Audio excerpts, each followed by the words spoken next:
Okay, chapter 15. Only a handful left to go. Chapter 15 is kind of the last of our thermal energy type chapters. 16 and 17 deal more with sound waves and waves in general. But thermodynamics, this is a lot longer of a chapter between 13 and 14, so this lecture is going to be a bit longer than the previous ones. Um, I have a picture of a heat burst. I'm going to come back to it here in a moment. But I also, well, I'm going to use it many times. This is basically a heat burst. It occurs occasionally in a thunderstorm. Basically, at your peak of your thunderstorm, your warm, humid air is ingested into the storm, and heavy rain will tend to cool as it falls. So basically, we have energy coming into the cloud. The storm weakens, and the hot air kind of stops rising. Um, the rain starts to fall into a dry air, and it starts evaporating, uh, essentially becoming virga. And as the storm continues to weaken, the cool air plunges downward, compresses, begins to heat, reaching the ground as a warm wind. So basically, people have recorded like 100-degree temperatures at the end of a thunderstorm because of a heat burst. But it's really kind of useful for a couple of things. Um, First, I'm going to need to define a few things. In this picture, we will call this my system. So that's everything within the storm. And then outside of my system, which I really can't use because it's black, on black colors, are the surroundings. So that's kind of something you know already, but it's something we need to define. This is also called the environment. So when I refer to the system, it's basically a kind of a closed off area. Yes, this isn't closed off, but we assume it is. And when I refer to the environment, it's outside of that closed off area. But I will come back to this, and I go over other definitions, but I kind of just wanted to start with that to kind of get the basics going. There are two definitions that kind of go with this that we're going to talk about as well, and that's diabatic and adiabatic. I don't know why I started with that one.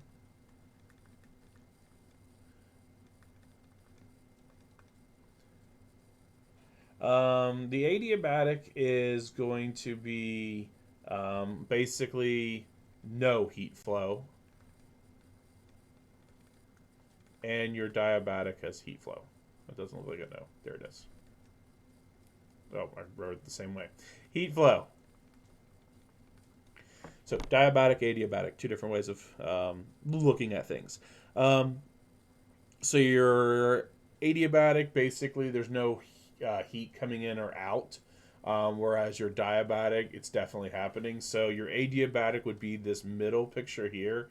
It doesn't look like a lot's coming in. I need to highlight it. There we go. This picture right here. Whereas this one's definitely going to be diabatic because there's heat flow. There's a little bit of wiggle room here, but I'm just using the picture because it's kind of interesting and it works for what I need. So let's start with the zeroth law of, yes, zeroth is a word, of thermodynamics. Two systems individually in thermal equilibrium with a third system are in equilibrium with each other. So basically, the definition truly is like, okay, let's say I've got, oh, I'm really not drawing well today. Oh, let's just draw beakers. That's a beaker, isn't it? Yeah, sure. So if we have beaker, and then let's attach it with some pipe over to another beaker.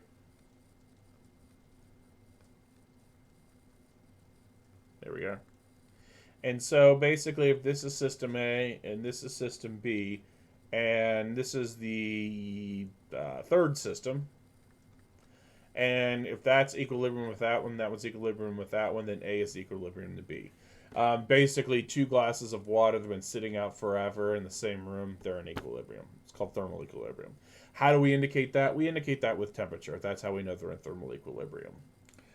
Um, Now, that is just the kind of a basic definition that you probably, it's kind of intuitive and you kind of know it already. This is where we got to get into new things that kind of get tricky. And that's the first law of thermodynamics. Now, the first law of thermodynamics is the internal energy of the system changes from an initial value I to a final value F due to heat, Q, and work W. Or we could express it as delta U is UF minus UI equals Q. Um, and there's one more way of expressing that. And I'll come back to this other one right here. And that is delta U is equal to Q minus W. So Q is your heat, and W is your work, and delta U is your internal energy, which we've kind of saw that in chapter 14. Now, I have this other one up here, and that is delta U equals a negative W. Well, where does that one come from? Basically, if you have no heat flow, try to find my cursor here. If you don't have any heat flow, then Q would be 0. And then you would have that delta U is equal to negative W, because your Q over here would go away. So that's where that equation comes in. If there's no heat flow, then your internal energy is simply equal to the opposite of the work being done. Now, a couple of scenarios, and I'll kind of draw these out. If Q is going to be positive when the system gains heat, and negative when it loses heat, and W is positive when work is done by the system, and negative when work is done on the system. Okay, so I'm going to come back to that original picture I promised you that I would be coming back to. I'm going to erase this so I can get a little bit more room here. And then I drew myself little pictures because I changed what I did from last time I taught this because I thought this makes a little bit more sense. So we're going to kind of talk about this with reference to these clouds, but I'm going to draw my own little cloud. All right, so if the system is doing work on the environment, this being our system, then your work is going to be positive, and your Q is going to be negative. If we have the opposite situation, and we have it coming in, we will have a, that didn't look like a good W. We will have a negative work, but your Q is going to be positive. All right, so when you have heat flowing into the system, the Q is going to be positive, but when anything's flooding from the environment into the system, the work done is negative because it's not doing work, it's getting work done on it, so it's negative. But when the system is exporting out, then the work is positive because what's the system doing? It's doing work on the environment. The Q is going to be negative because heat's not flowing in, it's doing the opposite, it's flowing out. So W and Q are always going to be opposites. And you can kind of see it over here. In this case, we have energy completely flowing into the system. And so in this case, your Q would be positive, whereas your W, your work, is going to be negative. These aren't real things, by the way. Q with a plus is a superscript. I just made it up right now. It kind of worked. Just FYI, but it worked what I wanted. So, and then on the other spectrum, we're going to ignore this cool air. Yes, I know it's happening, but we're going to pretend it's not there. We can see that air is just directly flowing out. And so then your work, the system is doing work on the environment by, heating it up and causing the heat burst. And no heat is flowing in. In fact, it's doing the opposite. So your heat flow is going to be negative. Since it's not flowing into the system, it's flowing out of the system. So that's kind of why I have these pictures, because it kind of shows you what's going on. And in this case, now you have some air coming in, so there is some work being done on the system, but I'm kind of skipping that one because it doesn't work with my narrative that I'm trying to put out here. So there are kind of two situations that I want to highlight. And the first one is if the system does work. If the system does work, then we know if the system's doing work, you're exerting. So if you're the system and you're doing work, you're lifting, you're exerting, you're exerting energy. So the work is going to be positive. And so if the work is positive, remember, let me put this up here to reference it. Delta U, ooh, that's a bad delta U. I need to get better at them. Q minus W. All right, so if the system does work, W is positive. So if W is positive, then your internal energy is going to decrease. And this physically makes sense. If I'm lifting, I'm going out and I'm doing my lifting and I'm benching or military press, whatever. The point is, if I'm doing that, I'm losing energy. Very little at a time. But if I lift like for 2 straight hours, I'm going to be exhausted because what I'm doing is I'm decreasing my internal energy because my work is being done as positive. Now, on the opposite hand, I'm going to use the word instead of surroundings, environment. If the environment does work on the system,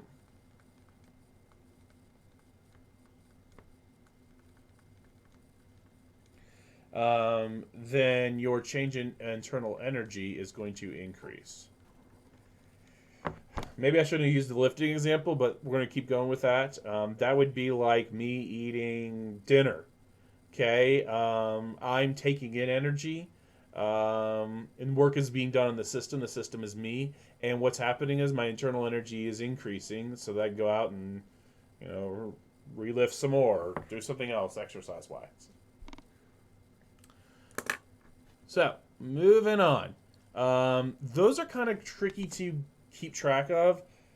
Sometimes even I just kind of draw a picture in my head of literally just what I have on the left-hand side to kind of remember which one's which.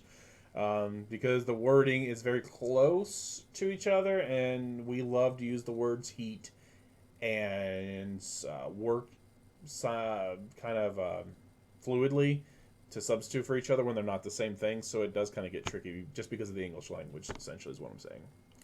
English sucks. Well, no, it doesn't. In this case, it does, though. All right, let's do a problem. We want to know what is the change in the internal energy of a system when the system gains 300 joules of heat and 600 joules of energy is done on the system. And then the system loses 800 joules of heat and 600 joules of energy is done on the system. Okay, let me find my cursor. Here we are. And the formula is delta U is equal to Q minus W. All right, so it says the system is gaining 300 joules of heat, so there's a positive heat flow, and 600 joules of energy is done on the system. So basically that was like me eating my dinner. So it's going into the system, or it's the opposite of doing work. So we say, W negative in that case, which is not, once again, a real thing, but I'm using it because it's working. So plugging that into delta U, that gives me a 300 joules of energy minus a negative 600 joules of energy. And that equals to a positive 900 joules of energy.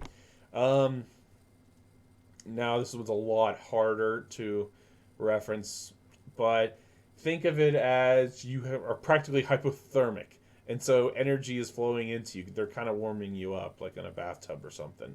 And then you're eating at the same time. So your total internal energy is going to increase. The system being the hypothermic U. Well, let's do the other one. So the system loses 800 joules of heat. So it's outflow of heat, so Q negative. And 600 joules of energy is done on the system. So once again, that's going to be negative. Since it's being done on the system.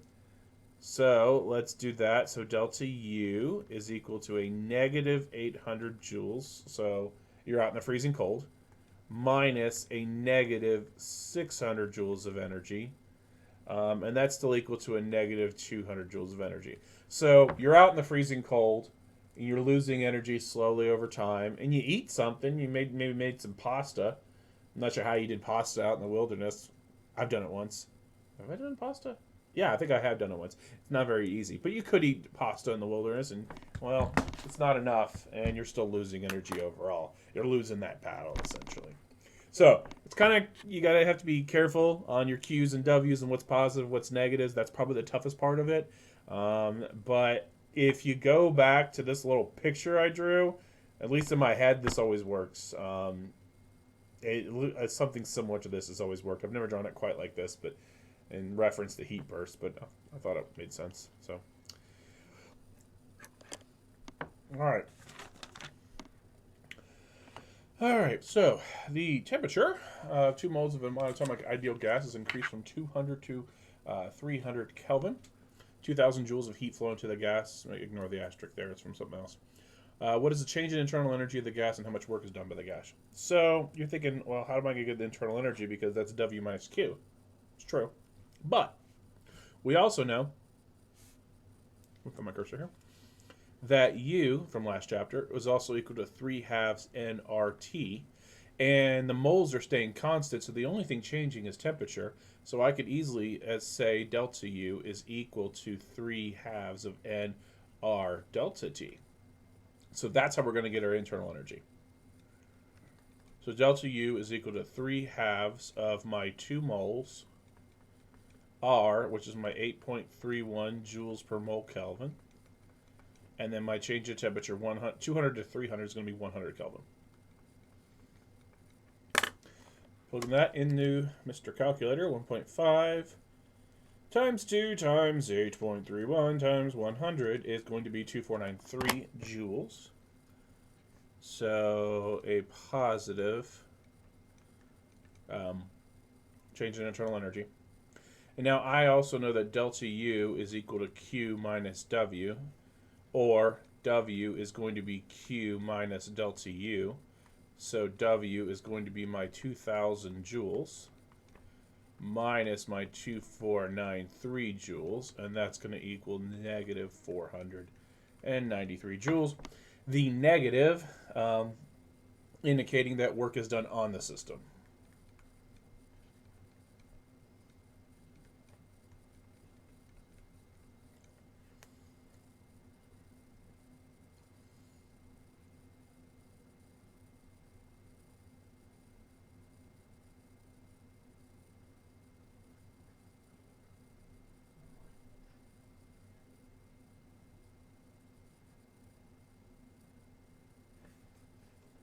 Okay, so let's talk about thermal processes. Let's start with an isobaric process. An isobaric process is one that occurs at a constant pressure, otherwise known as W is equal to P delta V. Well, how do you get that? Well, let's say you got a little cylinder here. Let's call it and then inside the cylinder you got some sort of piston. And it can go up or down inside this cylinder. Well, all right, if we want to figure out work, we know that it's going to be force times a distance. I'm going to call said distance H for reasons here in a second. And we also know that force is equal to pressure times area. And area times height is nothing more than volume. But since it's changing, where the piston's going up and down, we simply say P delta V. So this is at a constant pressure, the volume obviously not being constant. And once again, if work is done by the system, W is going to be positive. And if work is negative, if it's done on the system. So remember that too. All right, so what about an isochoric process? So baric is constant pressure. Choric is going to be a constant volume. That would be, for example, if I had pressure and then I had volume on this axis. If I were to increase the pressure, the volume would stay the same. So it's like putting air into a tire. The volume's not going to change. You're just putting more air into it. So that would be an isochoric process in that case, since the pressure is increasing but the volume remains constant. Isothermal process is what it sounds like. It's at a constant temperature. And then an adiabatic, and I've talked about this, it recurs without the transfer of heat, and diabatic is with the flow of heat. All processes are going to be considered quasi-static, or they slowly they occur slowly enough so we can assume a uniform pressure and a temperature. Um, so basically yeah, you're not going to have it, say when you have W equals P delta V, you're probably going to have some pressure change there, okay? It's not completely constant, but we assume it's quasi-static. Basically, it's close enough that we can make good approximations off of by using this math. All right, so olive oil. Olive oil has a volume, well, this olive oil has a volume of 1.3 times 10 to the negative 3/3 cubic meters and a coefficient of volumetric expansion of 7 times 10 to the negative 4th per degree Celsius. How much work is done by the expanding olive oil if the temperature goes from a cool 5 degrees Celsius to a warm 30 degrees Celsius? Assume a standard air pressure. Okay, so we got to combine a few things from different chapters here. I know that work is equal to pressure times my change in volume. We don't know the change in volume. But I do know from chapter... Oh, I'm blanking on this. I believe it's 12. I hope. And that's going to be delta V is equal to V naught beta delta T. We do know that. So what I can do now is say that work is going to be pressure V naught beta delta T. And that will give me the amount of work. So now I can plug in numbers. Right. All right, so I did not... I was getting it started, but I did not say it. But we're going to assume normal pressure here because I didn't give you a pressure. We'll assume atmospheric pressure.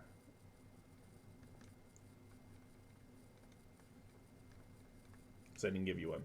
So that's going to be 1.01 times 10 to the 5th pascals. Your original volume is 1.3 times 10 to the negative 3rd cubic meters. The volumetric expansion is 7e negative 4 per degree Celsius. And the change of temperature, 25 degrees Celsius. And we use Celsius in this case because, well, we have to. Because the volumetric expansion is in Celsius. So let's go 1.01 E5 times 1.3 E negative 3 times 7 E negative 4 times 25, and that gives me 2.3 joules.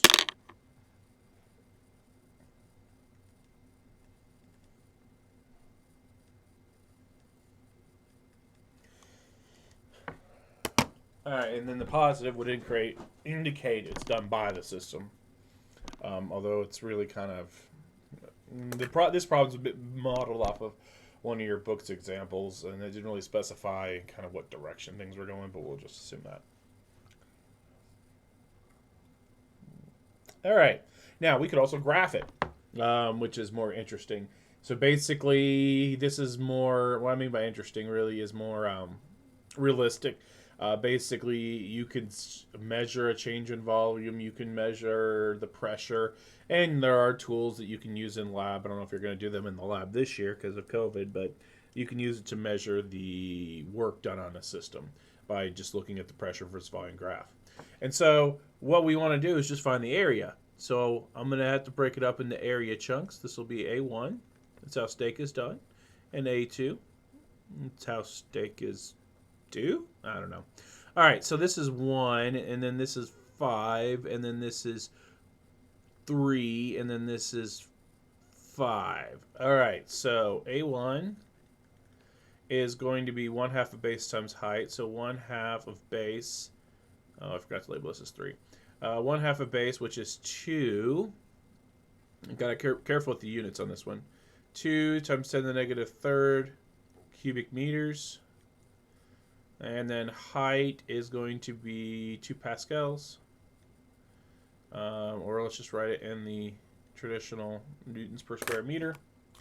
And so I take 0.5 times 2e negative 3. And then I multiply that by 2, which is pretty simple. Probably could have done it in my head. Of course I could have. But I get 2 times 10 negative 3rd. And I can't find my cursor. There. Oh well.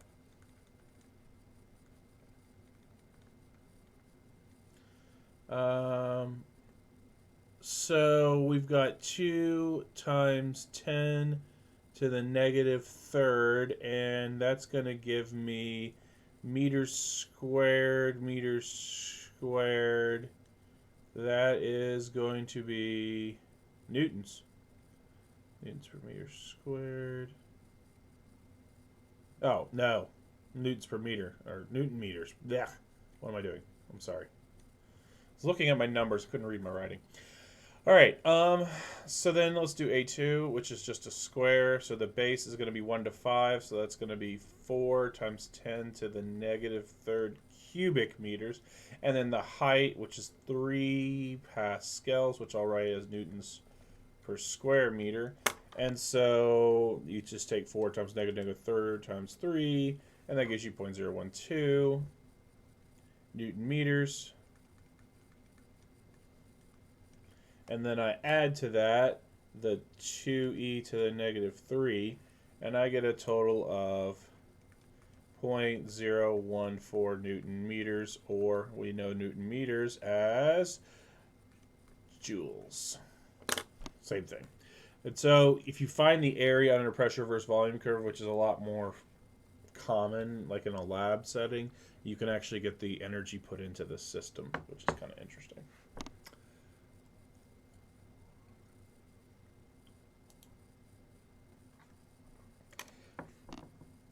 Okay, thermal process using ideal gas. Basically, if you want to figure out the work performed isothermally,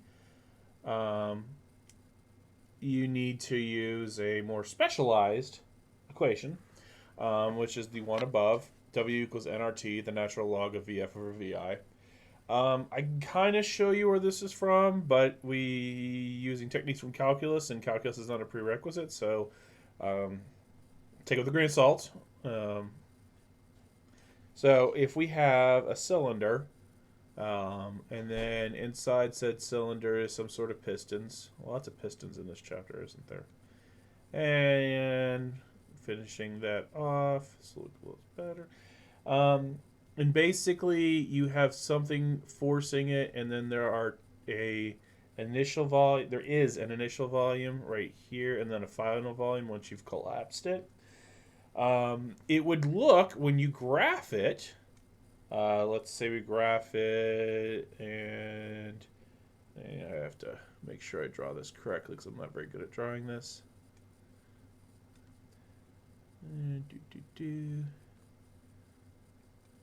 That wasn't the greatest I had. Anyways, and we've got a pressure and a volume curve. Volume, as I wrote in A. Basically, you need to find the area underneath this. Now, we could kind of approximate it and break it up into chunks and take the triangles, but using techniques of calculus, you can actually get a formula for this, and that's where this formula comes from. It's kind of the same thing we talked about earlier. Work is equal to P delta V. And we know from the ideal gas law that PV equals nRT, or that P is equal to nRT over V. And so this is your pressure part right here, your nRT, and then your V is over here, but it's got a factor of a natural log ln. So that's kind of the basis of where this comes from without the calculus. We assume that your change in internal energy is going to be 0, so that your work is equal to the heat put in. And we're going to use this example on the next slide. Heat is added isothermally to 3 moles of a monatomic ideal gas. The temperature of the gas is around 293 Kelvin. How much heat must be added to make the volume of the gas be cut in half? All right, so we said that our heat added was equal to our work, and our work is nothing more than nRT, natural log. I always put a capital there for reasons I'm never really sure.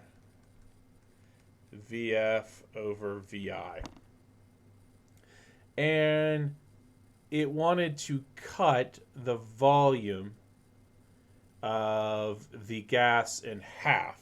So that means, where'd my cursor go? Okay, I found it.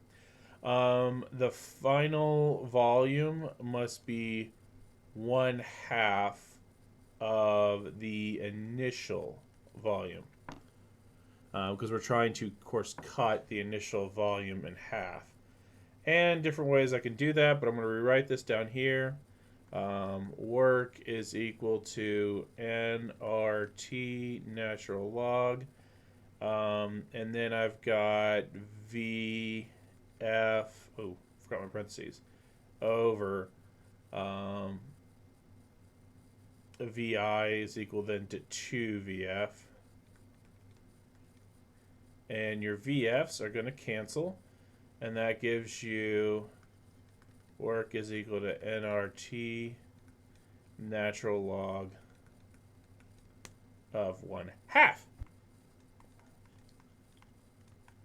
3 moles, 8.31 joules per mole Kelvin. And then RT temperature, 293 Kelvin. Yeah, it's already in Kelvin, so I'll have to convert. And then natural log of 1/2. That's going to probably give me a negative number. But here I go. Just fine. So 3 times 8.31 times 293. And then I multiply that by the natural log of 0.5. And I get a negative 5063.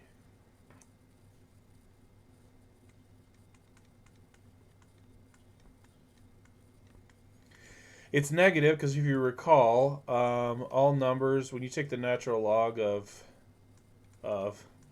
anything between 0 and less than 1, it's going to give you a negative value.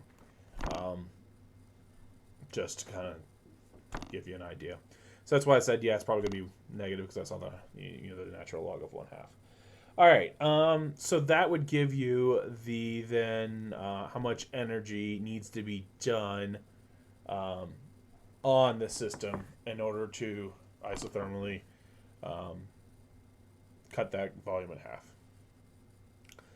Now, there's another one that I'll do, and this one, I'm not sure if your book does this or not, but this is more of a review on how to deal with natural logarithms. Let's say you have 3,000 joules is added isothermally to 5 moles of a monatomic ideal gas. The temperature of the gas is 300 Kelvin, and the initial volume of the gas is 3 times 10 negative third. What's the new volume of the gas? All right, so we once again start with W is equal to nRT natural log of VF over VI. We want to figure out what the final volume is. So let's get everything to the other side. That's not really good. Let's try this again. So W over nRT is equal to the natural log of VF over VI. To get that natural log, you have to Euler both sides. That's not a word, but Euler's log is what we use. So that'll give me E to the W over nRT is equal to E to the natural log of VF minus VI, and that just gets rid of that, and it becomes VF over VI. So that's my next step. So that gives me E to the W over nRT is then equal to VF over VI. Now you multiply both sides by VI. E to the W over nRT is equal to final volume. Now I can plug in my numbers. All right, initial volume, 3E negative 3 cubic meters. E to the, here comes the fun, 3,000 joules divided by the number of moles, 5 moles, and R 8.31, that's not a good 8, there we go, yeah. And then T, 300K. Close and close is equal to VF. All right, so I'm going to do that whole exponent first. 3,000 divided by 5 divided by 8.31 divided by 300 gives me a small number. Now I'm going to take my Euler. Where are you, Euler? It's usually the inverse of ln. There's that. And then I'll put in my previous value there. Got an answer. And then multiply that by 3 times 10 to the negative third. And I get 3.82 times 10 to the negative third cubic meter.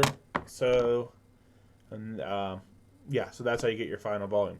The key really here is that in order to get rid of the natural log, you have to use the Euler in order to eliminate it, essentially, or cancel it out, whichever way you prefer to look at it.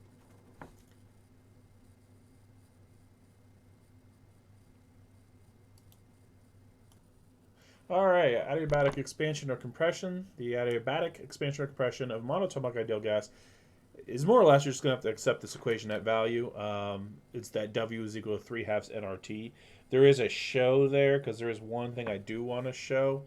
Note that this is the initial minus the final temperature and not the opposite, which is the normal, final minus initial. So this is more or less proved by calculus, so it's kind of beyond the scope of this class. But there are some couple things that you can think about here, and that when a gas, great spelling of when a gas expands,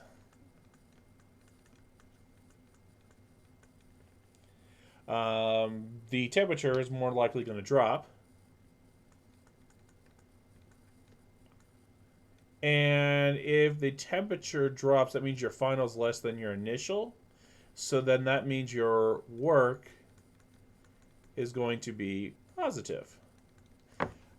If a gas contracts, then the temperature is obviously going to be flipped and your work is negative. And so that's kind of the one thing to really note about that. But this will give you the work by expression or expansion or contraction. Now, the equation that gives the adiabatic curve between the initial pressure and the volume is something else we won't prove because it's by calculus, and that's pi vi equals pf vf. And then there's this little gamma factor where it's raised to.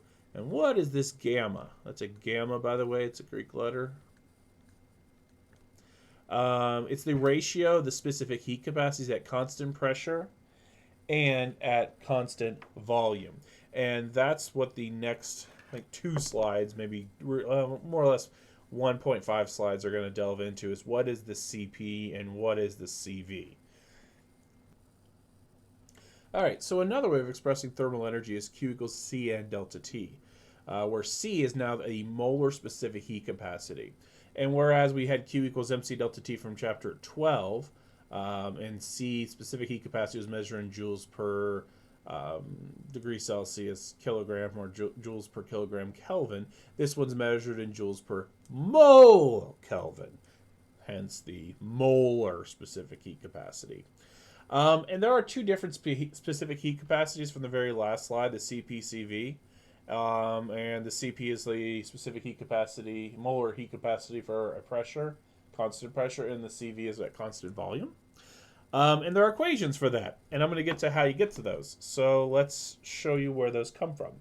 All right, well, a couple things we know. We know that delta U is equal to 3/2 of NR delta T.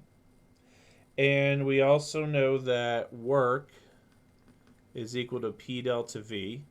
And we also know that PV equals nRT. But let's say that our volume is changing and our pressure is held constant, which is obviously our first example. Then this is going to be NR delta T. So therefore, I can say, well, this is P delta V, and this P delta V is equal to W. I can say W is equal to NR delta T. Now, I also know that delta U is equal to Q minus W.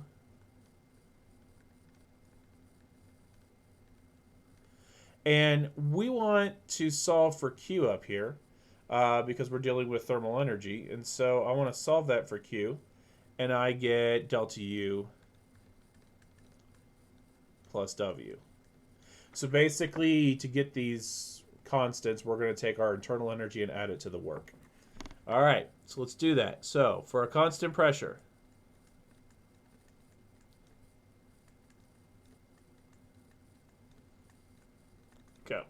All right, so it's delta U plus W.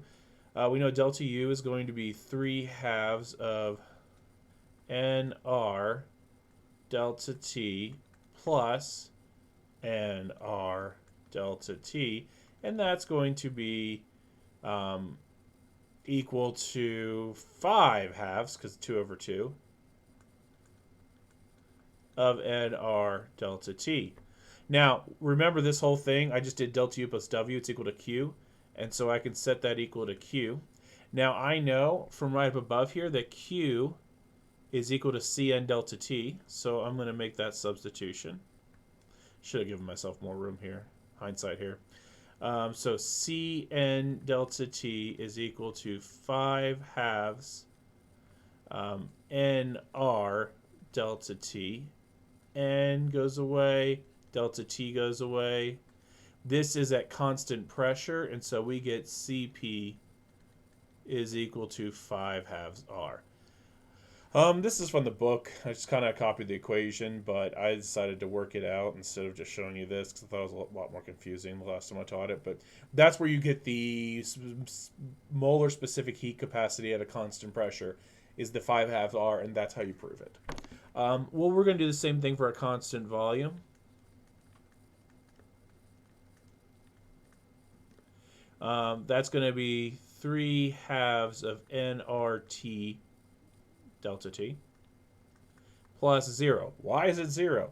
Well, because we know that work is a pressure times change in volume. If it's a constant volume, it's not changing, so our work must be 0. And so that's equal to Cn delta T. And so our delta T's and our N's once again cancel out. And we get that Cv is equal to 3 halves R. So that's why we have two different molar specific heat capacities, one for constant pressure and one for constant volume, and that's why they're off by a factor of 2 over 2, is because of using the formula for thermal energy with respect to a molar specific heat capacity. Now, these are all for monoatomic gases. We've kind of thrown the word out there a lot, but monoatomic means one atom. What I mean by that is, you might be able to find aluminum roughly as regular aluminum in nature, or hydrogen gas as, no, hydrogen's a bad example. Let's see here. Find me a gas. Argon, helium, and those four, we'll find them individually. Meaning they're monoatomic, we can just find them, paired with nobody else, the gas alone. Diatomic, if you remember for your chemistry, is basically your halogens, your chlorines, your fluorines, your oxygens, your nitrogens. And if you remember about diatomics, let me write those out here. You got your N2, your O2, nitrogen, oxygen, fluorine. Always want to put an FL, it's not. Chlorine, they're all paired with each other because you don't really find them alone in nature. Now, diatomic molecules, they can show rotational motion because there's two of them, so they can kind of rotate around each other. If you remember far back in 14, we assumed no rotational motion to kind of prove a lot of this stuff. And so it's a little bit different, but for diatomic molar molecules, the molar specific heat capacities are 7 halves R at a constant pressure and 5 halves R. So they're both off. It's off the other one by a factor of 2 over 2. So Cp for a monoatomic is going to be 5 halves R, and for a diatomic it's 7 halves R. Now, the Cp and Cv are different because no work is done under conditions of a constant volume of a gas expanding. And very interestingly enough, the difference between Cp and Cv is simply R. For example, for our monoatomics, it's 5 halves minus 3 halves equals 2 over 2. And remember, it was nothing more than R. So it's R, and then 7 halves minus 5 halves. So that's the interesting part, at least to me, is that the ideal gas law constant is the difference between the molar specific heat of the constant pressure and the molar specific heat of a constant volume. So that's pretty interesting in my opinion. Just works out really nicely.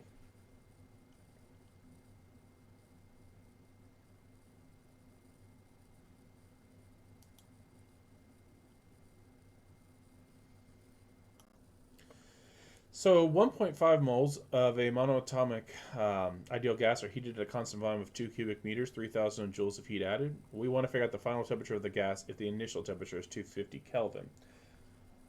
What we need to use is our Q is equal to NC delta T.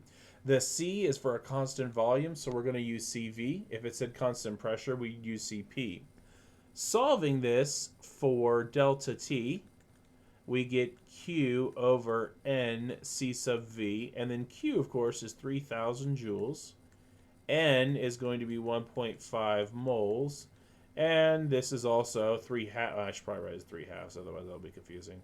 We use 3 halves because that's what we discovered the molar specific heat capacity of a monoatomic gas. And plugging that into the calculator, I'm going to have to write it down here, we get 1333 joules of energy. Joules, what? The degrees Celsius. Why did I just do that? Sorry. I was looking at something. I was looking at that J. So, degrees Celsius. It could also be Kelvin. It really doesn't matter. We're going to use Kelvin. I put in Celsius as a habit, but the change in temperature is the same in degrees Celsius as it is in Kelvin. So to figure out the new temperature of the gas, we just take our 250 K and add the 1333 K. And when I add those together, I get 1583 K. So that'll be the final temperature.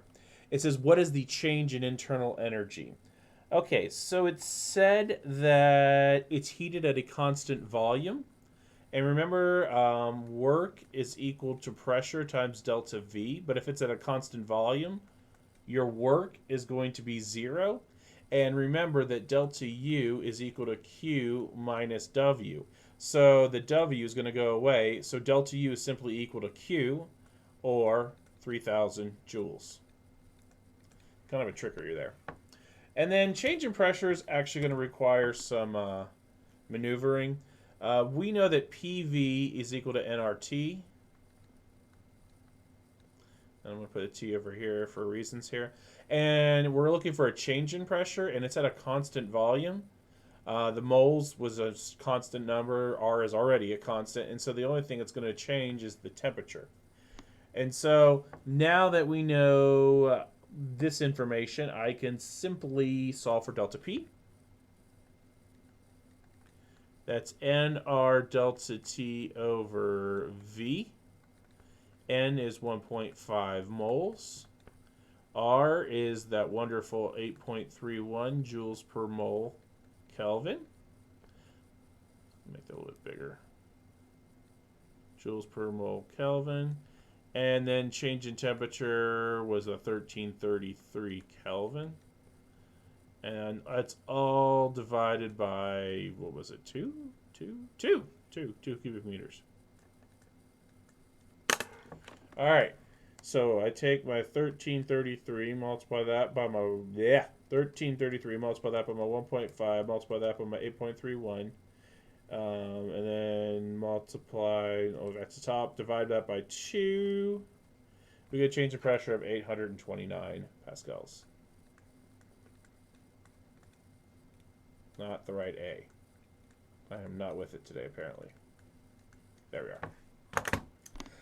Okay, so the real key here is that you need to figure out which C to use. What is it for a constant volume? Is it for a constant pressure? And those will be 3 halves and 5 halves. And if it says diatomic, remember that'll be 5 halves and 7 halves. Okay, second law of thermodynamics. The second law of thermodynamics essentially states that heat spontaneously flows from a substance of higher temperature to a substance of lower temperature. And this is kind of summed up as the second law, and you've kind of learned about this in chemistry. Entropy tends to increase. That's another version of the law. Entropy, if you recall, is disorder, sort of. That's about the best explanation that people can use. Um, in why does it flow from hot to cold? It's a little bit beyond the scope of this class. Definitely beyond the scope of this class. But there is something called Maxwell's demon you may have heard about before. Maxwell's a physicist back in the, I believe, 19th century. And the Maxwell's demon was essentially a demon that would sit between the hot and cold, and it would only allow the fast particles, aka the hot particles, to pass to the left and keep the cold particles or the slow particles to the right. And the idea was that when Maxwell's demon would do this, it would violate the second law of thermodynamics because basically things were getting more orderly, meaning the hots were staying with the hots and the colds were staying with the colds. Well, it breaks apart because of the fact that the demon itself, I mean, if you just look at the system as being hot and cold, that kind of makes sense. But you have to look at the overall system and include the demon, and the demon has to perform work in order for the door to open and close. So that kind of fell apart. But it was a popular thought experiment that I felt like I should mention. But yeah, second law of thermodynamics is basically heat will flow from a high to a low. And that's basically to increase the entropy, to make things more, disorderly. Heat engines. Heat engine is any device that uses heat to perform work. Heat is supplied to the engine at a relatively high input temperature from the hot reservoir. What does that mean? Let me show you, hence the word show. Alright, so let's draw me a hot water, or hot. See if I can make this better than I did last time. And then we have a little input here, and I'll explain what the QH is here in a second. And then that's going to go into Mr. Engine. And the engine is going to output cold air to the cold reservoir. And I forgot that it actually has to perform work. And that's going to be here. And cold. Probably should have made this smaller. This is going to be QC. Okay, so here you have your hot reservoir. The hot reservoir is going to supply heat to the engine. And then the engine supplies work.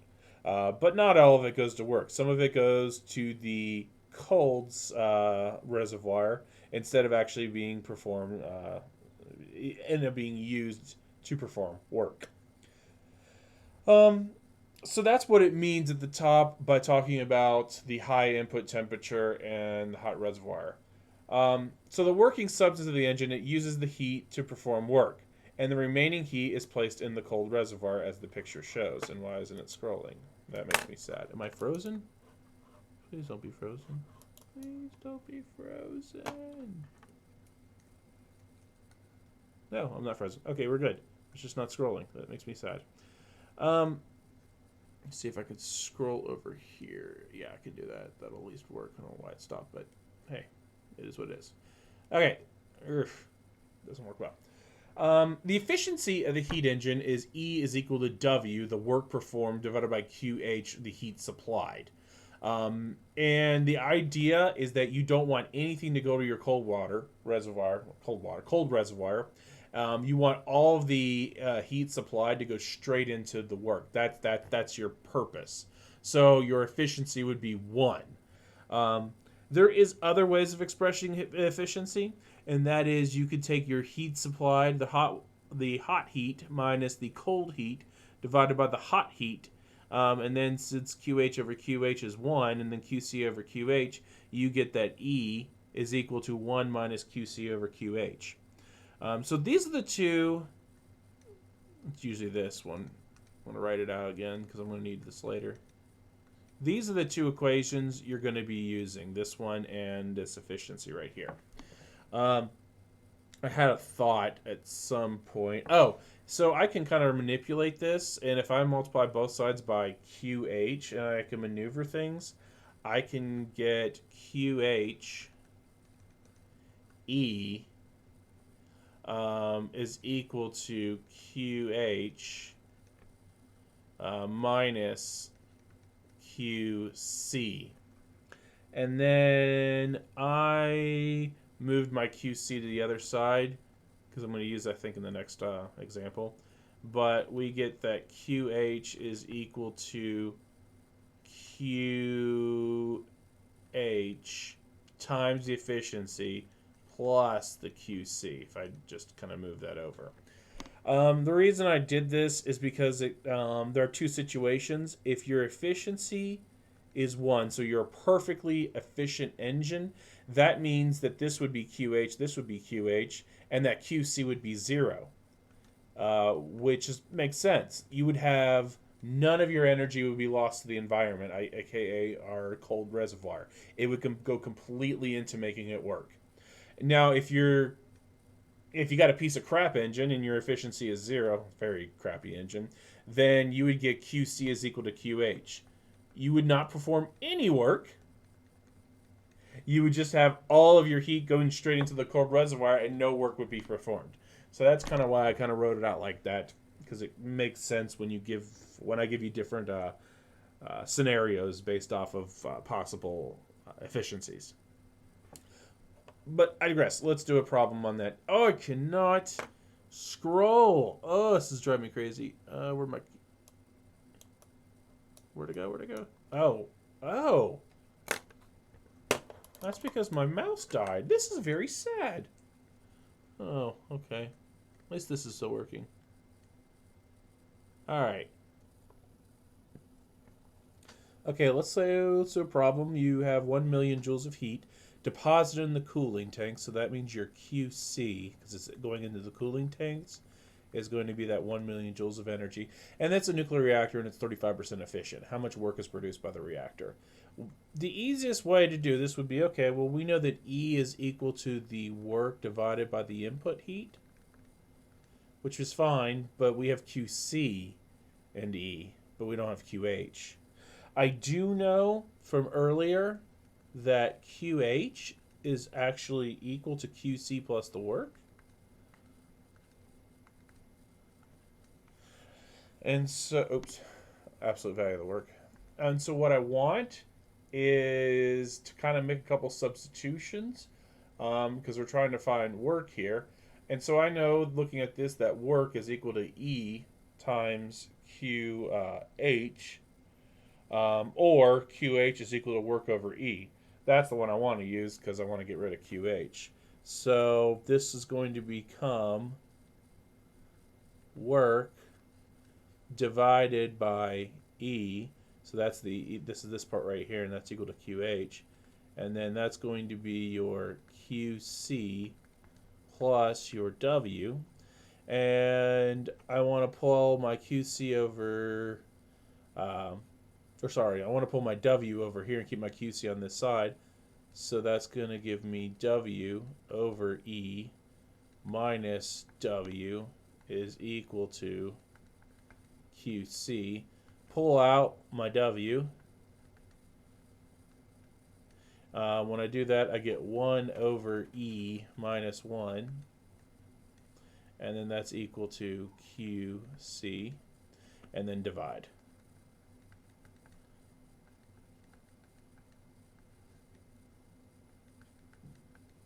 And now I just substitute in numbers and see what I get. Okay. QC was 1 million joules. 1 over, and that's going to be 0.35 minus 1.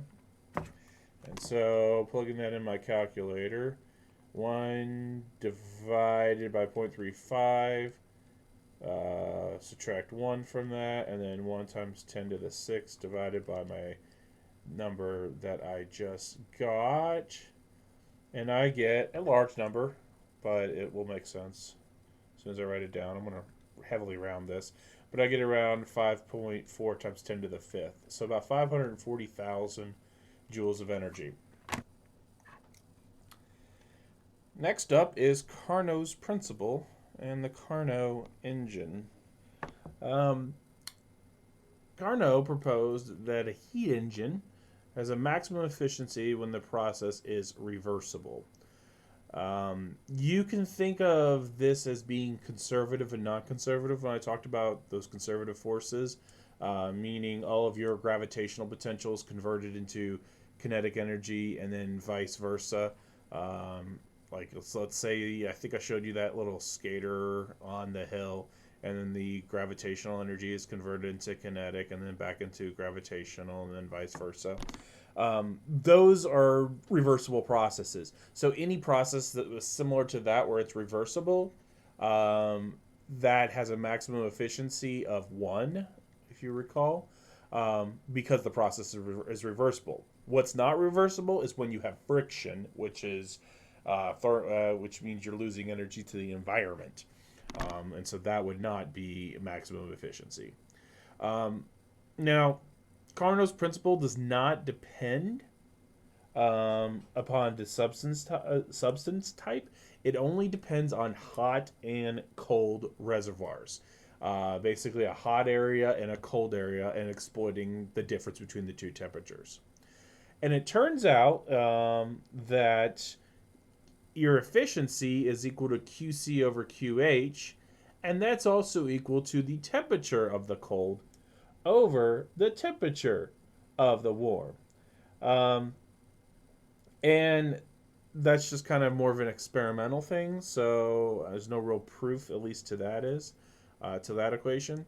The temperature, though, is still going to be expressed in kelvins, and if you recall, we knew that E was equal to 1 minus QC over QH. And so if you make that substitution, knowing that QC over QH is TC over TH, we can actually express our efficiency with respect to temperature and not just energy. And why is that good? Because a lot of times we don't know how much energy is in the system. We can measure the temperature pretty easily, but measuring the energy, it's not so easy. There are different ways of it, but you know that you can measure the temperature with a thermometer. So basically what all these engines are doing is that it's basically looking for the difference between hot and cold and then exploiting that to create work, to create useful work. For example, the hot equator and the cold pole, and the difference between the two is what creates work, i.e. we see that in the form of wind. And so you want to try to exploit those temperature difference. In your book does an example, I think in the ocean, but I changed it up and did it my way. So this right here is Hyperion. It is the world's tallest tree. And basically, we're going to pretend that somehow we could wall off this little area, which is a little ridiculous, I know, but it's very similar to the homework problem. Sorry, not the homework problem, but the example problem. And so if you wall off that area, and we would exploit the temperature here and the temperature at the base way down here, we could basically create an engine. So we do that by using the dry adiabatic lapse rate, which is 9.8 degrees Celsius per kilometer, meaning every kilometer you go up, the temperature is going to drop almost 10 degrees Celsius. Hyperion is the tallest tree in the world. It's in California, somewhere hidden. You can tell it's just absolutely massive. You can't really see it from the ground in the woods, but if you are in the air, you can definitely see it because it just towers over everybody else.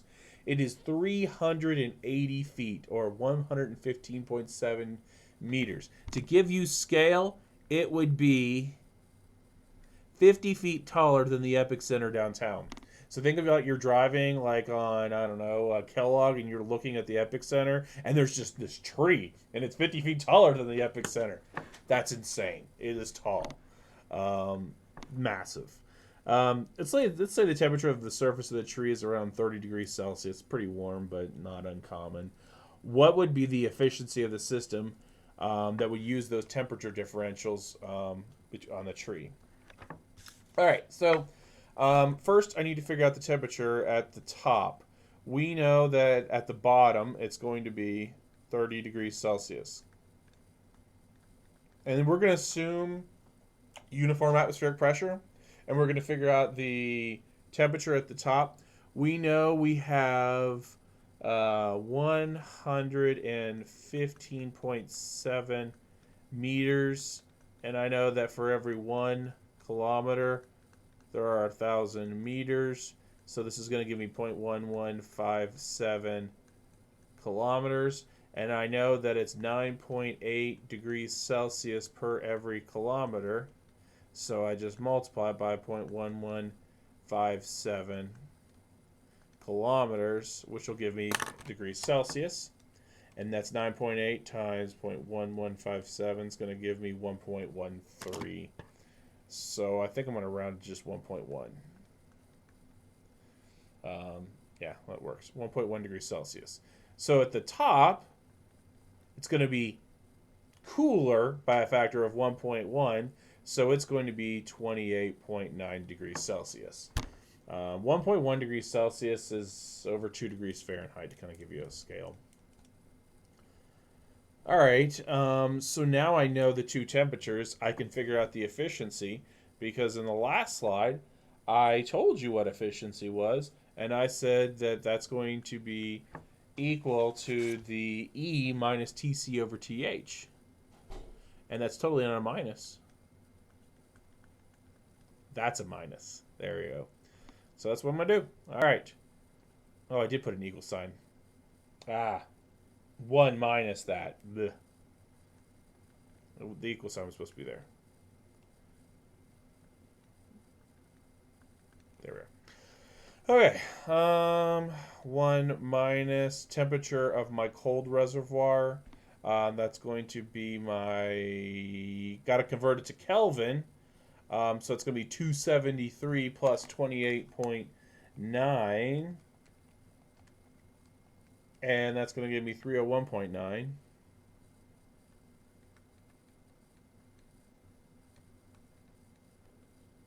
And then temperature on the bottom. That's going to be 30 degrees Celsius. That one's an easier one. 303 Kelvin. All right, so I take 301.9, divide that by 303, and I'm going to take 1, subtract that, and I get a very, very, very, very small number. Very small number. I get 0.0036 or 0.004. Or 0.004 is going to give me 0.4%. So not a very efficient engine. That's why we're not going around building things next to a tree.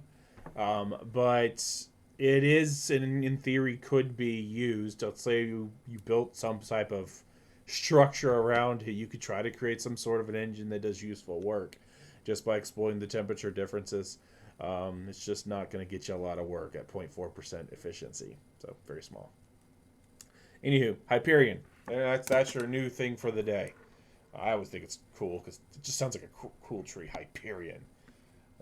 That, and it's also the name of a company in the Borderlands series, I believe. Isn't that Jack's company, maybe? All right. Entropy. I have kind of alluded to entropy multiple times, but now we're actually going to do something about entropy. I think I'm just going to come back to the words and just kind of do the proof first. Really should have left myself room. Oh, I left myself room here. Ha! Good. I can do it now. All right, so let me start by drawing a little engine. Here's my hot reservoir. And here's my cold reservoir. And we're going to assume that heat is flowing out of my hot reservoir. All right, so we know that from earlier that QC over QH, kind of more experimentally, was equal to TC over TH. By the way, the TC over TH do not have absolute symbols because we're not dealing with absolute values with temperatures. We actually deal with negatives. we could deal with negatives, but more importantly, you're not going to see a negative Kelvin in this class because it's more or less impossible. Very last slide, I'll talk about that. So there's really no need to have absolute value symbols because it's going to be positive. But since I know that QC over QH is equal to TC over TH, I can kind of change it up a bit, and I can express it as QC over TC is equal to QH over TH. And so what we're going to do is we let Q, whatever, doesn't matter which one, over T, whatever, doesn't matter which one, is equal to delta S, which is your change in entropy. So we're going to let that equal to delta S. So this one becomes delta SC, and this one becomes delta SH. The change in entropy of your cold water reservoir and the change of cold reservoir. I keep saying water. I don't know why. Sorry. Delta H, change in entropy of your hot reservoir. Now that I know this, I can kind of go back to my original picture. And so what I've got here is we have heat flowing away from the hot to the cold. And if I were to calculate the entropy of the hot, it's actually going to be a negative of QH. It has to be outside the absolute value because it shows losing energy. Definitely is because it's going to the cold. Over TH. And one other thing that you're going to see on this is you're going to see this little R, and it's on the next slide, but that R means reversible. So a lot of these things only work if the reaction is reversible. So you're not like, it's a perfect engine, you're not losing energy to the environment. So you got delta SH, and that's going to be negative QH over TH. And now what's happening is your cold reservoir, it's gaining energy. It's like, heck yeah, come on in. Party's down here on the cold side. Yes. And I totally put an H, and I totally meant to put a C. Yeah, I know. All right, and it's going to be a positive because it's going to gain all that energy. And then if we add the two, the delta SH plus the delta SC, we get 0. So the change in entropy of both of them for a reversible reaction is going to be 0, which makes sense. Your entropy is not changing over time because your engine is reversible. Okay, and this is also only for a Carnot engine, which has that maximum efficiency of 1, which is reversible. So I need to add that as well. Now, I think I said everything I want to say about that. So now I'm going to roll down here because I think it's going to make more sense. So entropy, we describe it as Q over T with a subscript R, and I told you R means reversible.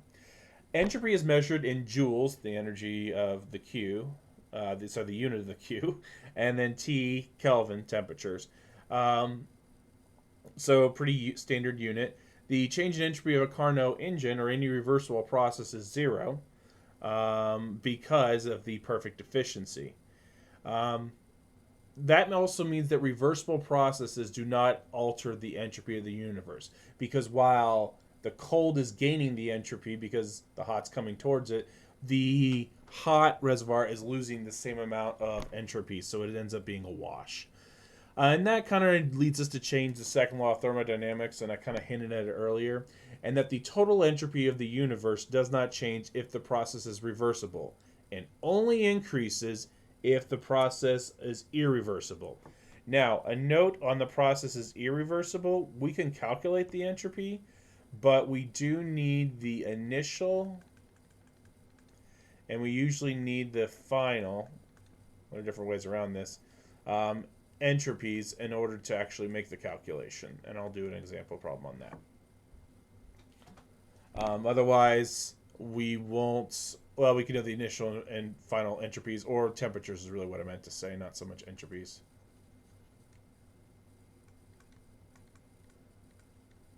There we are. Entropies would help, though. Yeah, that'd make it easy. So I promised you I'd do an example on this, and I think it's this one. Yeah, because I do two examples. 2,000 joules of energy flow from a hot reservoir at 450K to a cold reservoir at 300K. How much does the entropy of the universe increase, assuming this process is irreversible? So since we know it's irreversible, we're going to be looking for delta S of the universe. And it's simply going to be the sum of delta SH plus delta SC. So I'm going to come down here and put delta SU. We're just going to call that U for universe.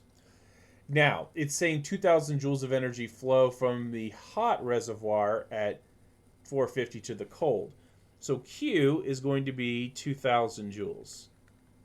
But it's losing that energy to the cold. So that I put out a negative in front to indicate that it's losing that energy.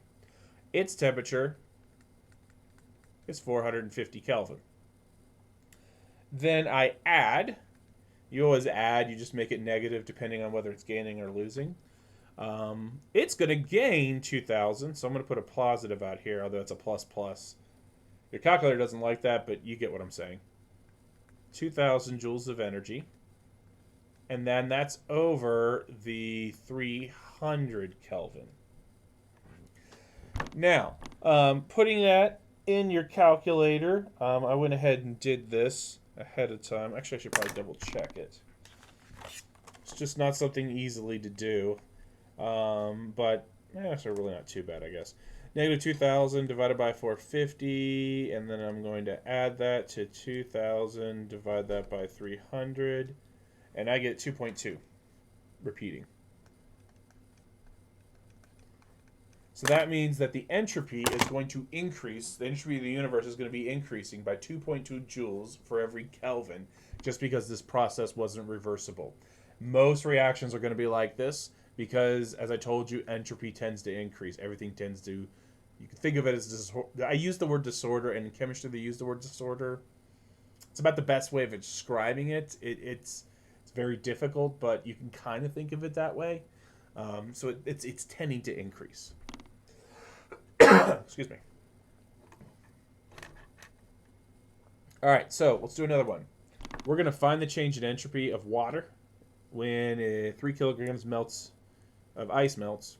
3 kilograms of water changes to steam. Which one creates more disorder? All right. We need to do, well, here we go. So we've got to use our base equation that delta S is equal to Q over T. Q, we don't know. But yes, actually, we do know it. Why? Because we know it's just going to be MLF or MLV. One for latent heat of vaporization and one for latent heat of fusion. So to figure out for melts, I just take delta S is equal to M, 3 kilograms. It's melting, so that's going to be 3.35 times 10 to the 5th joules per kilogram. And then it's melting at 273 Kelvin.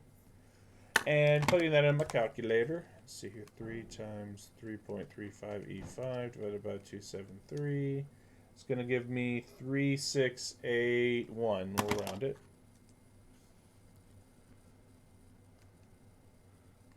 Melt equals 3681 joules per Kelvin. We're going to do the same thing with water. Liquid water to steam.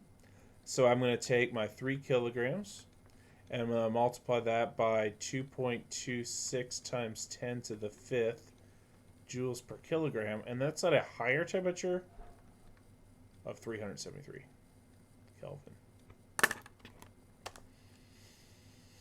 All right, so 3 times 2.26 E6, divide that by 373 is going to give me 18,177.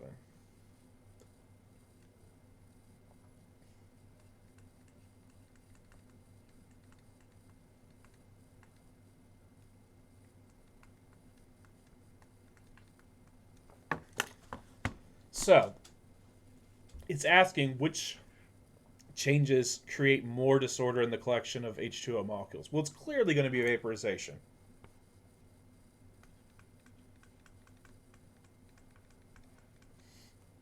And that's because it's got nearly 4, almost 5 times more entropy is created when it vaporizes from a liquid to a gas.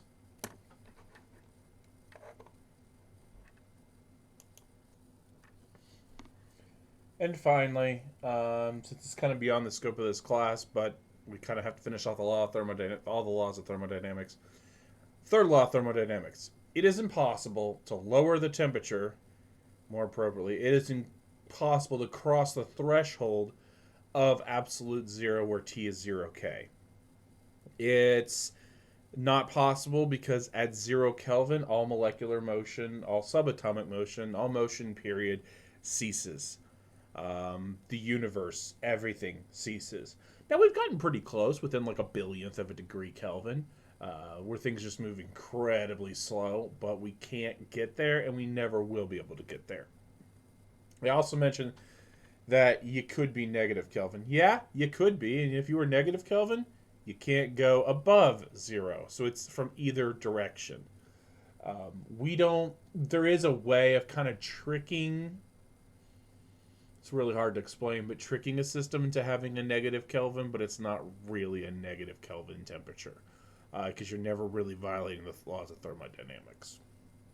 But anywho, we had to finish that section off with the third law of thermodynamics. This will be your last lecture on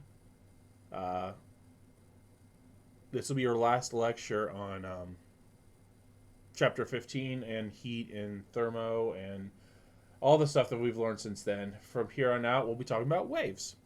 And now I shall talk about your test.